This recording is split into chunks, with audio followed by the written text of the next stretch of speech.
Hello, everyone, and welcome to the Houston Element Podcast. My name is Missy, and I am your host. And today, we are back at it with some Instagram Live, and I have a special artist and guest for you today, local recording and performing artist, Eyes. Hello. Thank you for having me. It's a pleasure to be on your show today. Well, thank you so much for joining us, man. It's my pleasure. Thank you. So can you tell us a little bit about yourself? Sure. Well, my name is E.I.S. I'm a recording artist from Houston, Texas. I don't classify myself as a rapper or a singer. I just like to call myself an artist because I like to just create whatever comes to my mind. So yeah, and I just love to create. And I'm from Houston, Texas, and music is my passion. Wonderful. And forgive me because I have the memory of a goldfish, so I meant to say E-eyes. It's okay. Please forgive me. I swear I'm not a jerk. I'm just kind of slow. Oh, no, it's okay. A lot of people say eyes. A lot of people say E-eyes. A lot of people say the real eyes. I mean, it's okay. All You right, well, good. thank you. I appreciate your patience. No problem. So how did you get into this music game, man? What inspired you? Well, since I was little, I always had a passion for music. I remember my first introduction to music was being a part of the church choir. So that was my first start of getting a taste to perform. My mom would sign me up in church choir classes, performance arts, anything that has to do with creativity. So I got an early start when I was young in the music business. Plus my mom, she sing, my brothers, they sing. So I could say it also comes from a talented family. So that's my start. Oh, yes, honey. And so you don't got that classical training. You got that spiritual training, honey. Oh, yeah. Yes. Yes, Oh, ma'am. yes. I heard about that. I can always tell an artist based on, like, if they got that church spiritual talent, because I'm like, oh, no, they got that, vibrato. They got that That's right. performance. Oh, yes. Oh, yes. And so what is the inspiration behind your artist name, your lyrics, and your music style? The inspiration behind my artist name, I remember I was in art class and my teacher was having us to do these CD covers. And basically we were supposed to recreate another famous artist's CD cover. But I was being a little bit rebellious and going against the grain. So I decided to do my own CD cover. So that day in art class, I just pulled out a piece of scratch paper. And that's the moment I discovered my name, E-Eyes. So the letter E stands for my biological name, which is Edward. And the eyes, I had always received a lot of compliments on my eyes. And I just merged those two together. And that's how I came up with E-Eyes. I like that. Thank you. And you told me before when we were first talking about setting up, oh, it's okay. We were talking about that before when we were setting up the appointment for the session, that you bring a lot of inspiration for positivity and growth in your music. That's right. And I like that you put the eyes in there and your name, because the eyes is the door to the soul. I agree. So, 100%. I very agree. much important. You could tell a lot about somebody by their eyes. Oh, yeah. You're right about that. So what was your first studio session and performance experience like for you? Well, my actually first studio experience, it was kind of like in a closet, like a home studio closet. So it wasn't like the best high-class, professional, glamorous studio, but that's where I got my training from. I started on how to record, how to deliver my words and pronunciations much better, how to make the song come together. So it was just, I remember years ago, my brother had this recording studio at his house, and I went over, and that's how I got my first start learning how to record. That's excellent. And what about your first live performance? What experience was that? My first live performance, I mean, I came a long ways, to be honest with you, because when I used to perform, I would be all over the stage. I would be out of breath. I couldn't even finish the song because, I would give just too much over-the-top energy. So now, since I had developed my artist development, my training skills, my performance skills, and delivery skills, I know how to just tone everything down and just give the audience enough to make them go crazy. So it's definitely lots of improvement. Oh, I can yes. say. And I mean, me with my stagehand background, I've had to set up those LED lights before. And after the show, I realized how hot they can get. So I understand you running around with those lights can Right. get crazy. Absolutely. And, people think, people may, not have a knowledge about rappers and hip hop artists, how they do their method, for, vocals and things. But True. singing, rapping, that diaphragm is It takes a lot out of you. working for you. Absolutely. Is there any kind of a specific like exercise you like to do to make sure your vocals and everything is good in check? I like to drink hot tea with honey. I like to also take lozenges to help you with your voice. And I also like to do vocal warm-ups because I think even if you're a rapper, it's still good to take up vocal lessons. Indeed, because, I could go on the mic right now and try to, rhyme or, say poetry even, but it's not the same. Like Right. you really deliver like a part of your personality and maybe your stage presence That's when you're right. doing that. That's right. It's wonderful. Yes, ma'am. And so what kind of tools or gears do you like to use when you're doing your recordings or your live performances? Or do you like to try different techniques each time? I like to try different things. I like to play around to see what works. I don't like to stay in the same box. Normally, when I go to the studio, I have my engineers to do all of that great stuff, so they know what to make me sound good and look good. I leave that to the pros.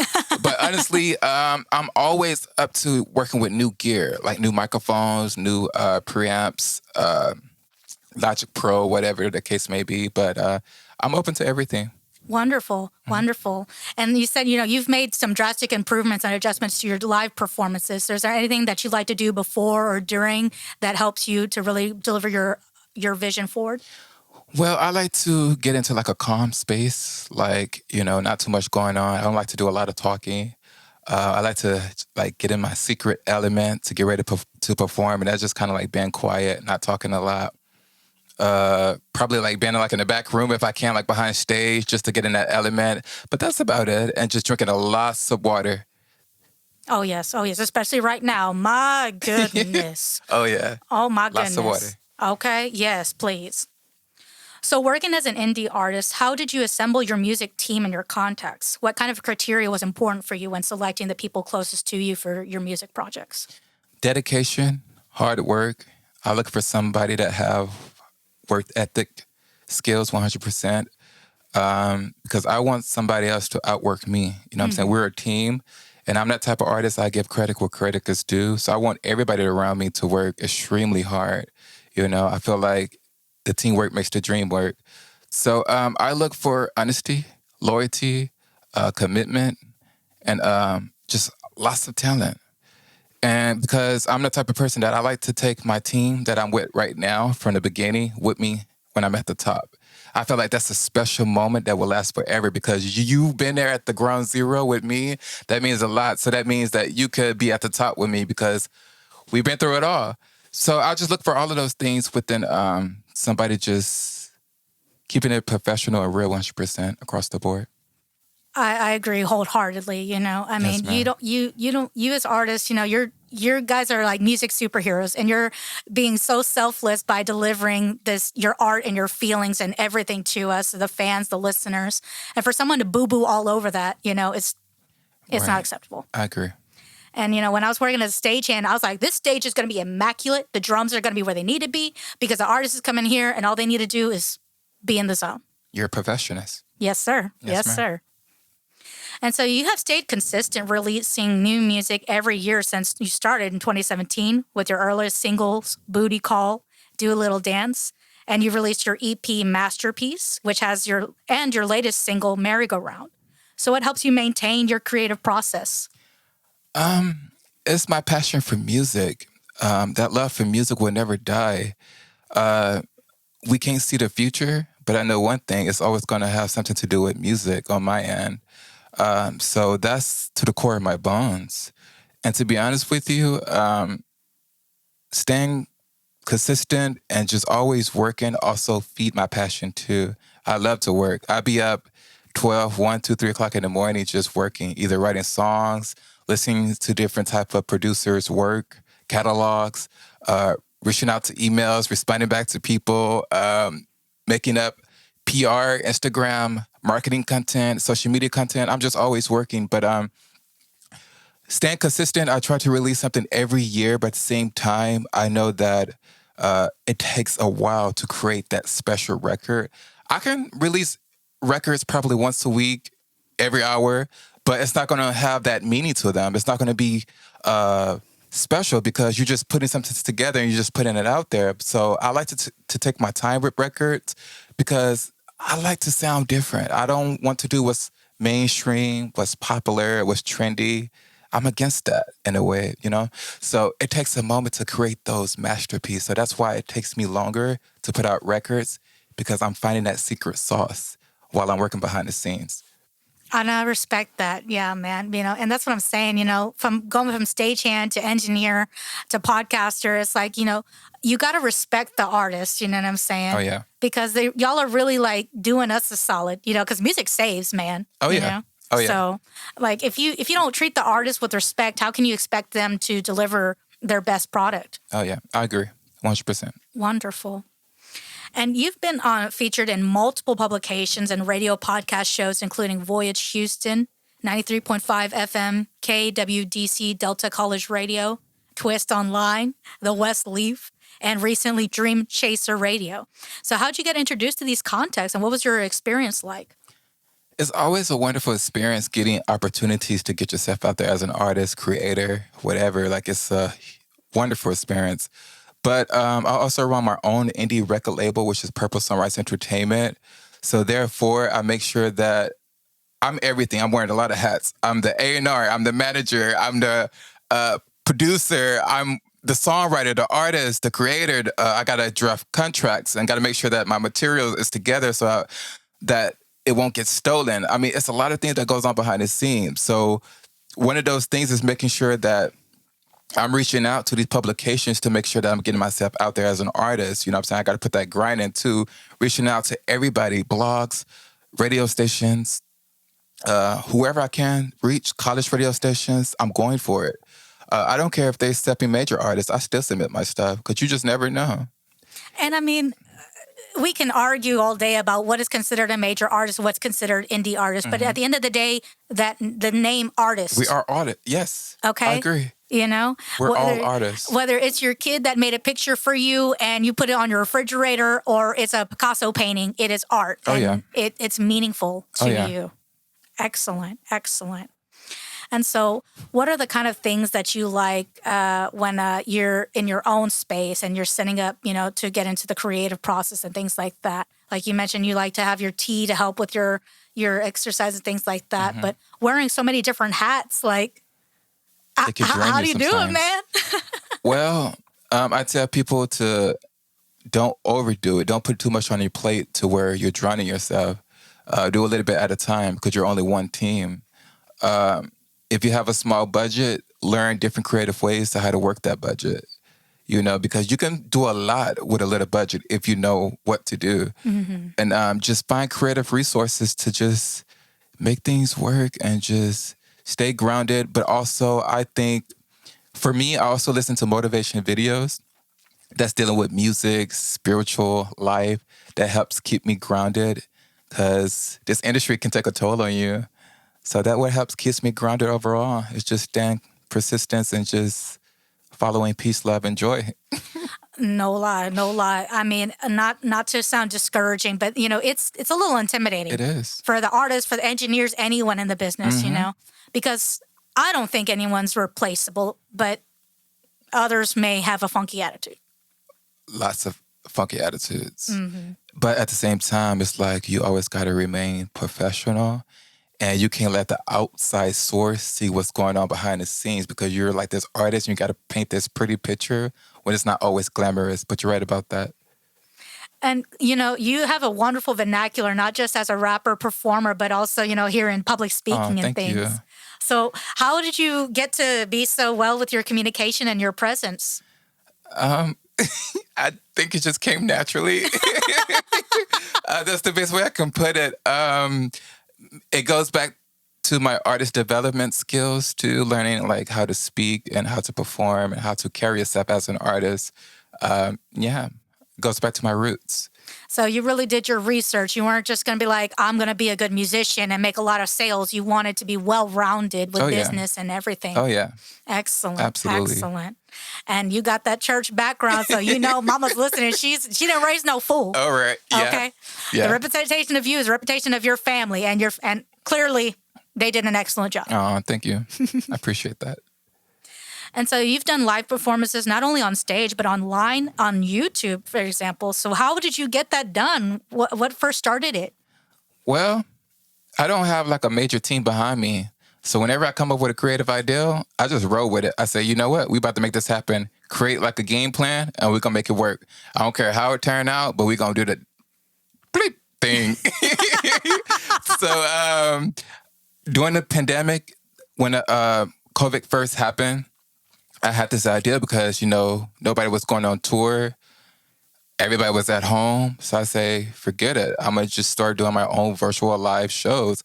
I would go to like Guitar Center, rent out like PA systems, lights, things like that. And I found like a little rehearsal space for like $15 an hour. And I'll take like one of my friends with me, and Twinette, if she's watching, what's up? I say, hey, you're going to be my DJ for this live performance. You're going to take care of my music. And I would just use my iPhone and just set everything up and just go with it. And I just went with the flow. But I love live stream performances because they teach you how to work with gear behind the scenes, like lighting, technical issues, and how you can overcome those things. So I love it. Oh yeah. I love it. Oh yeah, and I commend you for that. So it is not that easy just to put on production. No, not at all. Oh my goodness.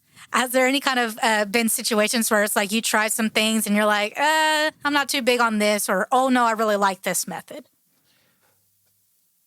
Honestly, I haven't really ran into that type of situation. Everything that I do, it works out. Because one thing about me, I don't set this is what I'm going to do too high. I know that it's achievable. So I set those at a lower rate to achieve whatever I'm trying to do. So it always works out. Like if I have like a video concept idea, especially my first music video, Until the Day We Die, it was like very like in the woods at a park, lots of scenery, very like outdoorish and stuff like that.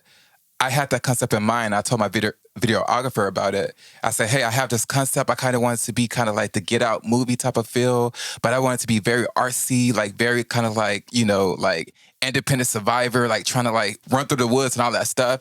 And the video came out amazing. Like, no lie. Yes. And so like things like that just let me know, like once I have like that ideal in my head, I just go for it. And I make it work. But if I know I can't bring a vision to a life, to a certain song, like a video, I don't touch it until I'm ready to bring that vision to life because I want it to be my very best. That's very, very smart. I like that. Thank you. I think some people, including myself, I'll admit it, sometimes get a little, thinking we're a little eager beavers and we want to be like, I want to climb the Eiffel Tower like in 5 seconds. And my asthmatic butt is not climbing that thing in 5 seconds. Right. It's like you got to stay within like your reach and know what you can do, and you got to be realistic about it. And, even, your background was for that music video, Until the Day I Die, was, in a park, in the foresty kind of area. Mm-hmm. And like you said, yeah, it looked really good. It was miraculous. It was to the point. It wasn't too busy. Mm-hmm. But, you don't need all this flashy stuff to put on great performance. You don't. And so is those the kind of elements you typically like when you're presenting your music, the more natural kind of vibe to it, not super busy? Right. I like it more natural or organic, but I also like to add like cool props, like things that I can bring on board, like outfits or anything that could like bring the video to life 10 times better. But other than that, I just like to keep it basic and just work my natural creative talent and just let that play off the camera. Because if you down to earth, you're yourself when you come onto camera, that camera's going to love you. So just feed into that camera and just let the work do itself. And if you have a good videographer that knows what he's doing, then he can make things 10 times better when he's in the editor room. So, yeah.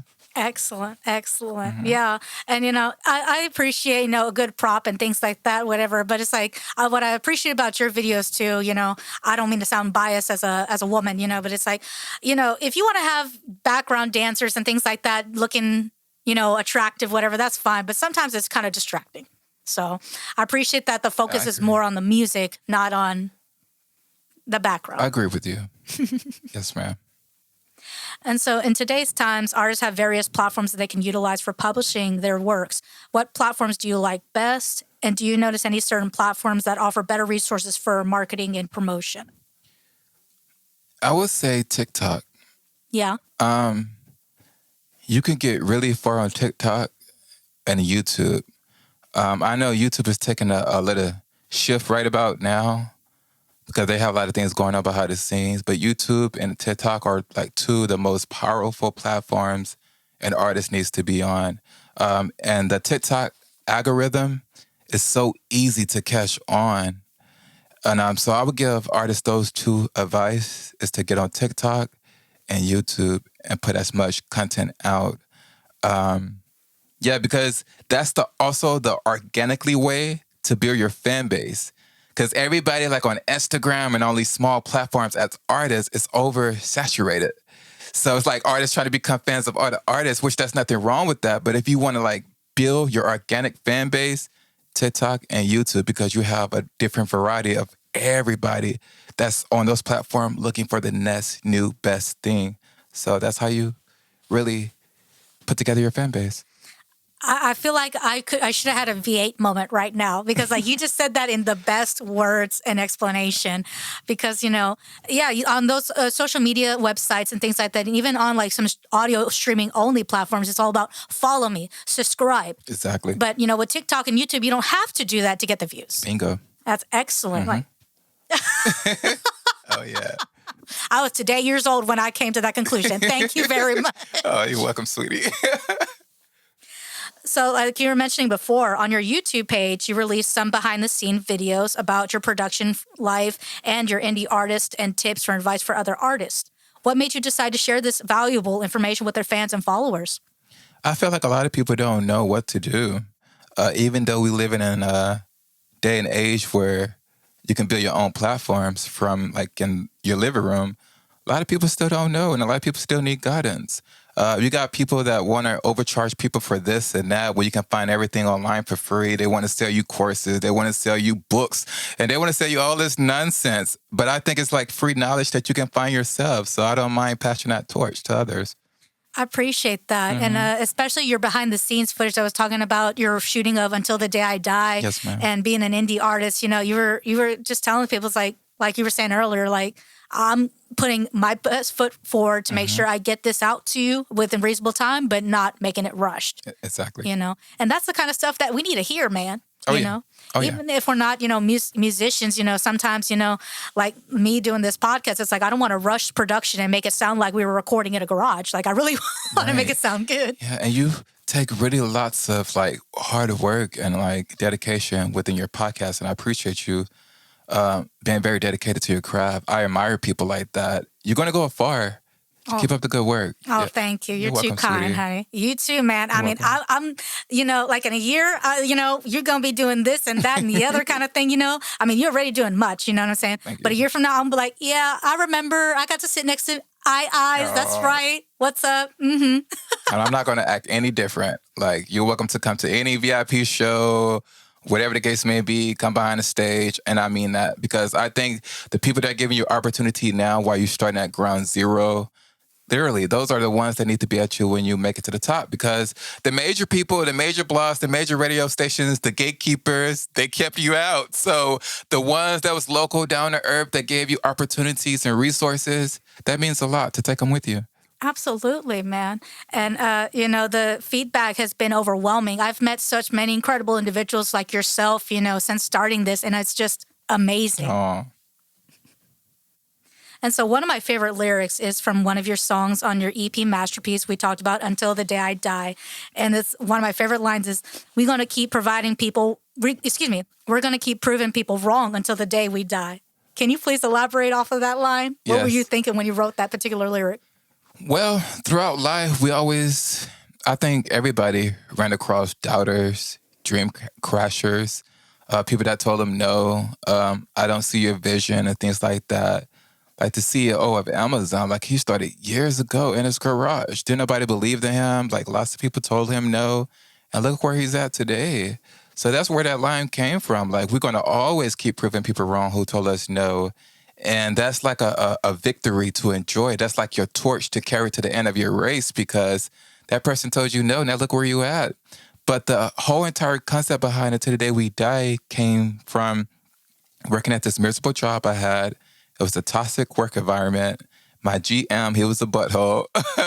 Everything was just crappy at that job, and I've been there for a minute, but being at that job, I lost my self-esteem a little bit, sad to say.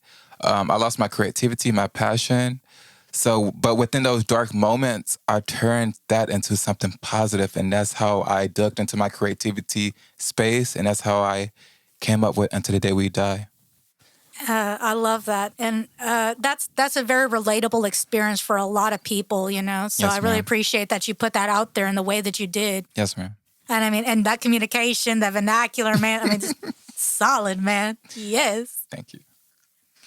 So you're close to wrapping up your 2022 radio tour, which you've been doing a lot of shows here in Houston, online and in person, and you're about to do the last leg of your tour. So how's it been like coming back to doing live music since a pandemic? It's amazing, to be honest with you, because you can re-interact with people again. You can meet people, network, you know what I'm saying, shake hands, and go back to the old-fashioned way of networking, because at the same time, the business is all about who you know, and you want to make sure you're in the right places at the right time. So that's amazing. And just doing normal stuff, performing, going to festivals, and just mingling, networking, like, it's incredible. But one thing I can say for sure, coming back to like performing, I think people appreciate music 10 times more than they ever done before, especially like concerts, because the value of concert tickets are way higher now versus when they was before the pandemic. So I think that says a lot by itself right there. Indeed, indeed. And I mean, it's true. Like, I mean, I've been going to shows for years, but I really appreciate that you guys, doing online platform performances, to coming back and maybe doing small shows for your safety and the safety of the fans. But, I really appreciate you guys finding a way to bring your music to us. Thank you. And I definitely appreciate that. And one thing I can add on to that is that I'm currently on a independent radio tour. It's been a wonderful journey. That's something that I also created on my own as an artist, to like kind of build my own platform, not waiting to somebody knock on my door and hand anything to me. I get up and I make it work on my own. And that feels amazing, like booking venues and booking different things on your own, and like, people reaching back out to you. Like, it's an amazing feeling, and it's a blessing at the same time. That's excellent. And so you're going to be doing opening for a show in Warehouse Live here soon. Can you tell us a little bit about that? Well, right now it's not set in stone. It's kind of like, it's like how can I say this? It's kind of like a contest, but it's not a contest at the same time. So fingers crossed, I'm hoping that I will be selected to open up for this incredible performer. But it's not set in stone yet, so fingers crossed. I'm a little bit nervous. That's why I keep stuttering over my words. But yeah, it's not set in stone, but hopefully, maybe, I will have the opportunity to open up for her, Janae. Wonderful. Well, I mean, if there's anything that the fans and followers can do, if there's like a voting poll or something, or we can send a letter to Congress, let us know, honey, so we can get this done. Hey, that'd be so dope. Yeah, no, I'm for real, okay? Like, seriously, let me know. I'll send a letter to Congress right now. I'll be like, hey, I needs to open up for people at Warehouse Live, and then headline, okay? Please, thank you. That means a lot. Thank you. No, thank you, man, for blessing us with your presence on the podcast, man. No problem. And I thank you for the opportunity. Like, this opportunity means a lot. Thank you for your hard work. Thank you for giving artists like myself an opportunity to shine, to get our music out there. That means a lot. And God bless you. I don't mean to talk all spiritual and this and that. Forgive me if people are against that. But I mean those words from the bottom of my heart. I really do. Thank you. Thank you. And I mean, that just goes to validate that I'm not being a jerk, or I'm not doing something Fisher Price. Like, what I'm doing, regardless if I'm using Rode mics, Shure mics, or, a karaoke mic, I'm trying to get the thing done, give the best professional experience to y'all, and most importantly, get y'all's music out there, because we need to hear this, honey. Absolutely. And it means a lot to us as an artist, too. So thank you. Yes, sir. Thank you. Do you have any last little bit of advice for the listeners? I would say whatever you're doing, creative-wise, whatever you have a passion for, go for it. Don't let nobody stop you. It's your music, it's your creativity. If you feel it in your heart, that sound, that direction, that creativity, go for it. Go for it. Just go for it, go for it, go for it. That's the motto. Go for it. You heard it from the man yourself, okay? Don't let nobody stop you. Don't worry about the haters and go for it. Well, thank you guys so much for joining us this week. And thank you guys for joining us on Instagram Live. We appreciate you. We love you. And go ahead and check out the rest of II's shows that's coming up. And whenever the time comes, if there is a time comes, send a letter to your Congress to let them know that this man needs to be doing more shows. Okay?